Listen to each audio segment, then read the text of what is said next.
మహాగణపతిం మనసా స్మరామి మహాగణపతిం మనసా స్మరామి. TR creations family అందరికీ నా హృదయపూర్వక ధన్యవాదాలు. సో అలాగే ఈ యొక్క వారం 5వ తారీఖు నుంచి జూలై మాసం వచ్చేసింది. అప్పుడే 6 నెలలు గడిచిపోయాయి. సంవత్సరంలో ప్రథమ భాగం కంప్లీట్ అయిపోయింది. సో జూలై మాసానికి సంబంధించి 5వ తారీఖు నుంచి 11వ తారీఖు వరకు కూడా ద్వాదశ రాశుల వారికి రాశి ఫలాలు ఏ విధంగా ఉండబోతుందనే చూద్దాం. ఈ వారం మేజర్ ట్రాన్సిటల్ చేంజ్ విషయానికి వస్తే బుధుడు ఇక్కడ ఈ రాశి జనరల్గా గోచారంలో మళ్ళీ తిరిగి మిథున రాశిలోకి వస్తూ ఉన్నారు. ఆయన వక్ర స్థితిలో సంచారం చేస్తున్నారు బుధ భగవానుడు. అలాగే శుక్రుడు కూడా ఈ వారం ప్రారంభం నుంచే సింహరాశి కేతువుతో కలిసి ఆయన కూడా యుతిలో ఉంటూ ఉంటారు. ఇక మీనంలో శని, వృషభంలో కుజుడు, మిథునంలో రవి బుధులు, ఉచ్చస్థితిలో గురుడు కర్కాటక రాశిలో ఇప్పుడు లోన్లీగా ఆయన గోచారంలో ఉన్నారు.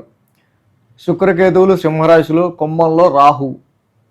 అలాగే చంద్రుని యొక్క గమనం కూడా మనం చూసినట్టయితే కనుక కుంభం, మీనం, మేషం, వృషభం ఈ 4 రాశుల మీదుగా చంద్రుని యొక్క గమనం కూడా ఉంది. ఈ విధమైన గ్రహస్థితి ఆధారంగా చంద్రుని యొక్క గమనం ఆధారంగా ద్వాదశ రాశుల వారికి సంబంధించి ఈ వార ఫలాలు ఏ విధంగా ఉండబోతుంది అనేది మనం చూద్దాం. వృషభ రాశి వారికి చూద్దాం. వృషభ రాశి వారికి చూస్తే కనుక ఈ రాశికి ద్వితీయంలో బుధుడు, చతుర్థంలో శుక్రుడు, లాభంలో శని, మొత్తంగా 3 గ్రహాల యొక్క అనుకూలత వృషభ రాశి వారికి మనకి ఇక్కడ కనిపిస్తూ ఉంది. అదేవిధంగా ద్వితీయంలో బుధుడు కూడా ఈ రాశి వాళ్ళకి రెట్రోగ్రేషన్లో ముఖ్యంగా ఇప్పుడు వక్ర స్థితిలో మళ్ళీ ధనస్థానంలోకి వచ్చారు. సో కాబట్టి ఆల్రెడీ రవి యొక్క సంచారం వల్ల అటు కొంచెం ఫైనాన్షియల్ డ్రైనేజ్ జరుగుతుండటం.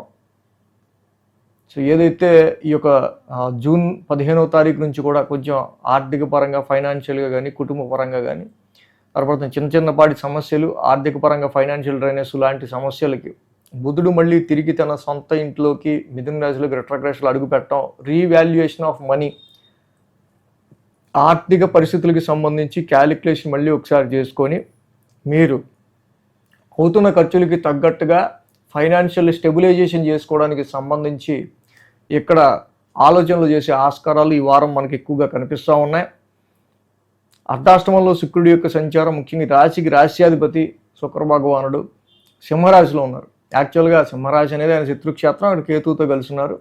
సో ఎంతైనా శుక్రుడు లాంటి గ్రహం డెఫినెట్గా ఇక్కడ is a pleasant planet.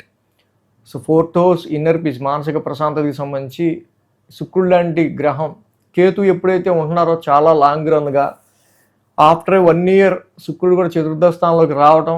So డెఫినెట్గా ఈ ఫీల్ అంటే మొన్నటి వరకు అసలు మానసిక ప్రశాంతత అంటే ఏంటి, ఇన్నర్ పీస్ అంటే ఏంటి, హ్యాపీనెస్ అంటే ఏంటి, వాటి మీద పెద్ద ఫోకస్ లేకుండా పనిచేయడం, తల్లిగారి గురించి కానీ కుటుంబ సభ్యుల గురించి కానీ ఇంటికి సంబంధించిన విషయాల్లో సమ్ డిసాటిస్ఫాక్షన్ లాంటివి ఉంటాం.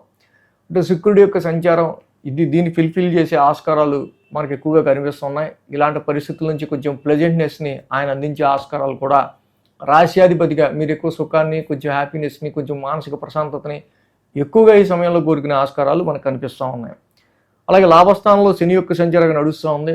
ఇది చాలా వరకు కూడా ఈ రాశికి ముఖ్యంగా 10, 11, 12, 1 స్థానాల మీదుగా చంద్రుని యొక్క సంచారం ఉన్నాం.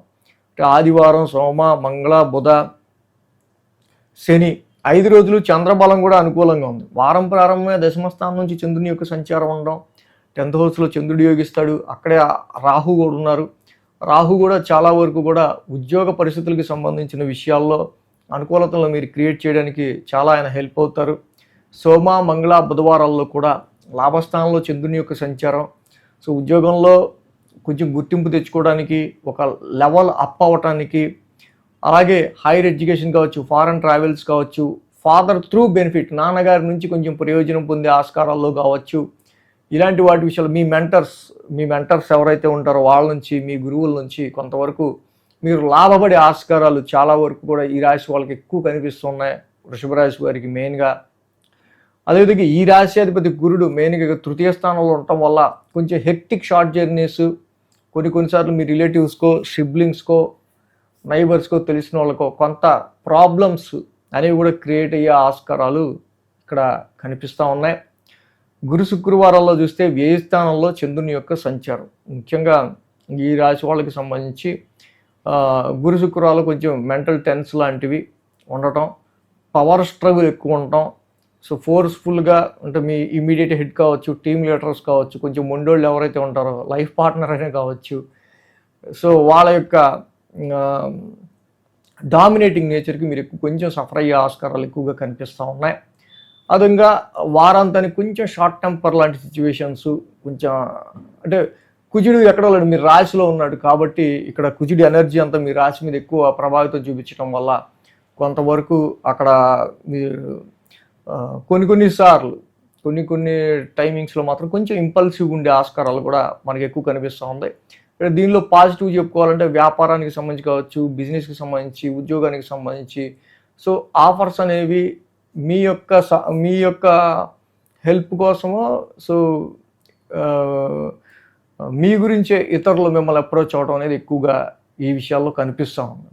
కాబట్టి మెయిన్గా ఈ రాశి వాళ్ళకి ఇక్కడ రవి యొక్క ద్వితీయ స్థాన సంచారం వల్ల ఆర్థిక పరంగా ఫైనాన్షియల్ డ్రైనెస్ అనేది ఒకటి కనిపిస్తూ ఉంది. కేతువు యొక్క చతుర్థ స్థాన సంచారం కూడా some disappointments in your fixed assets, స్థిరాస్తులు కావచ్చు, డొమెస్టికల్ లైఫ్, కుటుంబానికి గృహానికి సంబంధించిన విషయాల్లో కావచ్చు. అంటే వాక్ స్థానంలోనే ఉన్న రవికి జపాకుస్మ సంకాసం చదువుకోవడం చాలా మంచిది. కేజింపావు గోధుమలు, ఒక రెడ్ క్లాత్ ఆదివారం శివాలయంలో అభిషేకం చేసి దానం ఇచ్చినా మంచిది. అలా కేతువుకి పలాస పుష్ప సంకాసం, కేతు నవగ్రహ శాంతి మంత్రం చదువుకుంటే ఇంకా మంచిది. సో కాబట్టి ఇక్కడ ఈ నవగ్రహ శాంతి మంత్రాలు కూడా మనం డిస్క్రిప్షన్లో ఇస్తున్నాం. సో ఆ మంత్రాలు చక్కగా డిస్క్రిప్షన్లో చూసి మీరు చదువుకోవచ్చు. ఈ వీడియో కనుక మీకు నచ్చినట్లయితే లైక్ చేయండి, షేర్ చేయండి. మరిన్ని అప్డేట్స్ కోసం సబ్స్క్రైబ్ చేయడం మాత్రం మర్చిపోకండి.